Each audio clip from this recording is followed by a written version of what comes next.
Holokaust, to je Šoa, predstavlja jednu od najvećih tragedija koje je čovečanstvo iskusilo u modernoj istoriji. Danas smo se okupili da se prisjetimo miliona stradalih, mučenih i ubijenih samo zato što nisu odgovarali ideološkim stavovima i shvatanjima nacističkog režima.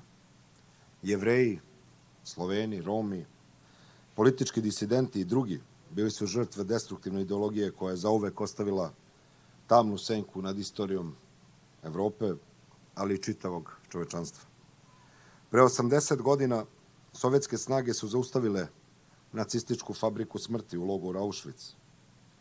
Član Vojnog saveta Prvog Ukrajinskog fronta, general Konstantin Krajnikov, telegramom je obavestio svoje pretpostavljene o tome šta su zatekli hrabri vojnici Crvene armije. Beskrajne grupe ljudi odlaze iz ovog logora smrti. Među njima su Mađari, Italijani, Francuzi, Čekoslovaci, Grci, Jugosloveni, Rumuni, Danci, Belgijanci.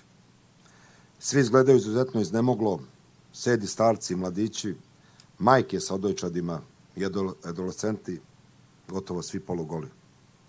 Veoma mnogo naših sovjetskih građana, stanovnika Lenjingradske, Kalinske, Vitebske, Tulske, Moskovske oblasti i iz svih krajeva sovjetske Ukrajine. Među njima je mnogo usakaćenih koji su nosili tragove mučenja, tragove fašističkih zverstva. I danas gledano, prosto je neverovatno sa kojom preciznošću i efikasnošću je organizovan sistem industrijskog ubijanja. Od hapšenja i prevoza lica do samog logora, pa od pljačke, iskorišćavanja za rad i na kraju neizbežnih egzekucija. Svi su stradali bez obzira na pol, godine ili geografsko poreklo.